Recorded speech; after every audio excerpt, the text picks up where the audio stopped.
When I was in my early teens, I stayed up all night writing a screenplay. When you're trying to get the words on paper and you're 3 thoughts ahead of yourself and it's a race to get it all down before it goes back to wherever that stuff originally comes from, it was called inspiration. It was as close to the feeling of flying as I have ever had. And when I was alone, I would just draw pictures and I would write little stories and I would make up little characters. And you know, what I was doing was I was exploring a world that maybe perhaps I could fit into. People all coming together under one roof to see one story told to them, and they don't know each other, they're perfect strangers to one another, and they probably don't even agree with each other, but somehow they get into a kind of communal agreement about the story that's being told to them, and they all walk out feeling the same way. If it works, if it's successful, is don't worry so much about technique and don't worry so much about where to put the camera or how to light. Worry about one thing or think about one thing. Preoccupy yourself with how do you tell a story that's really interesting, that you can get somebody not to walk out of the room right in the middle of your second act of your telling the story. If I had to single out one area to which I have an utter devotion, it would be with my preoccupation with the idea and the fight to still believe in the idea when so many others around you just don't get it, and the challenge of staying interested in one single idea for sometimes years, and the struggle not to contaminate that idea after months and years of obsessing over it.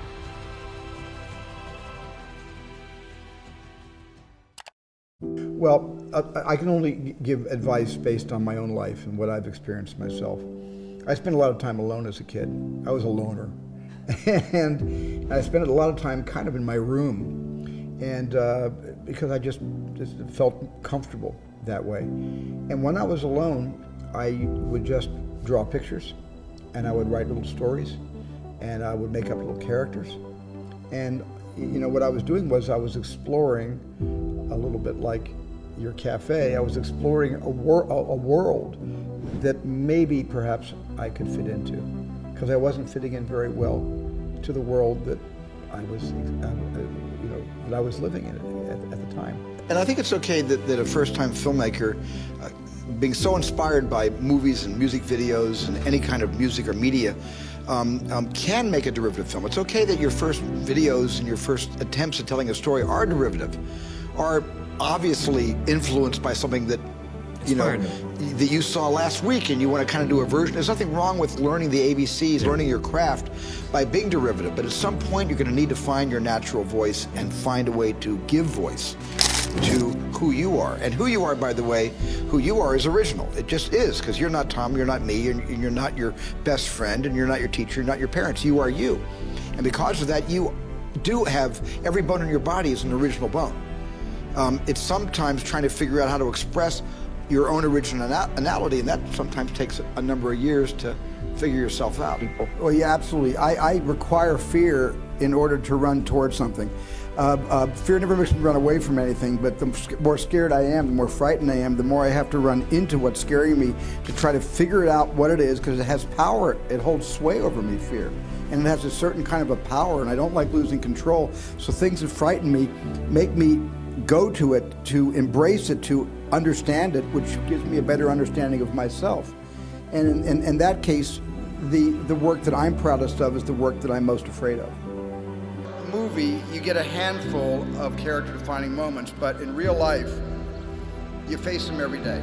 Life is one strong, long string of character-defining moments. And I was lucky that at 18, I knew what I exactly wanted to do, but I didn't know who I was. How could I, and how could any of us? Because for the first 25 years of our lives, we are trained to listen to voices that are not our own. Parents and professors fill our heads with wisdom and information, and then employers and mentors take their place and explain how this world really works.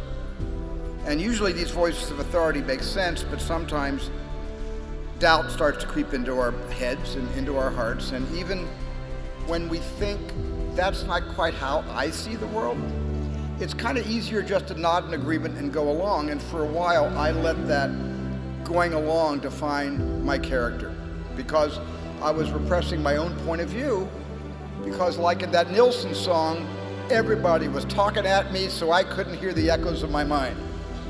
And at first, the internal voice I needed to listen to was hardly audible, and it was hardly noticeable, kind of like me in high school. But then I started paying more attention, and my intuition kicked in. And I want to be clear that your intuition is different from your conscience.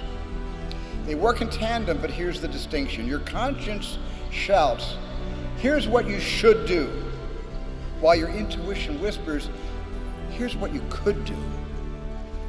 Listen to that voice that tells you what you could do. Nothing will define your character more than that. Because once I turned to my intuition and I tuned into it,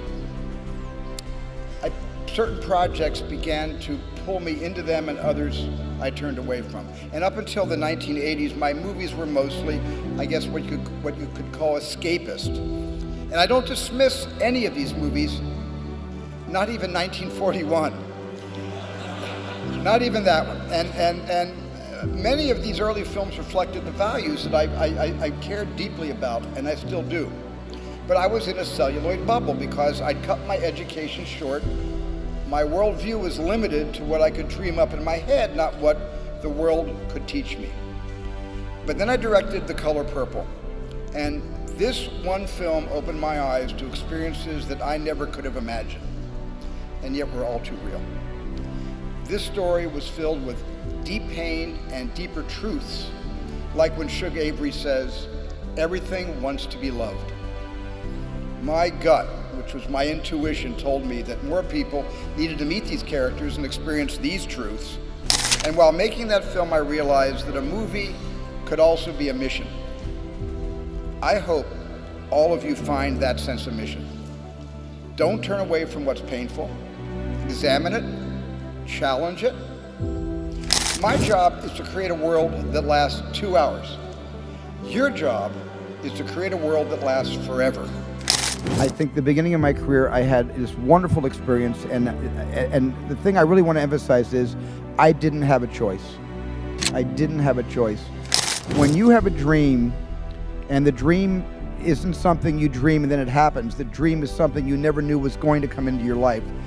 Dreams always come from behind you, not right between your eyes. It sneaks up on you.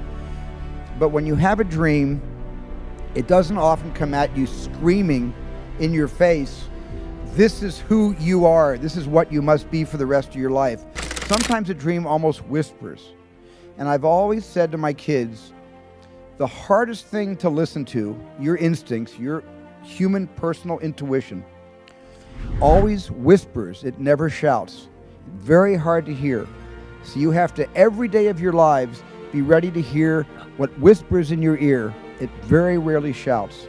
And if you can listen to the whisper, and if it tickles your heart, and it's something you think you want to do for the rest of your life, then that is going to be what you do for the rest of your life, and we will benefit from everything you do.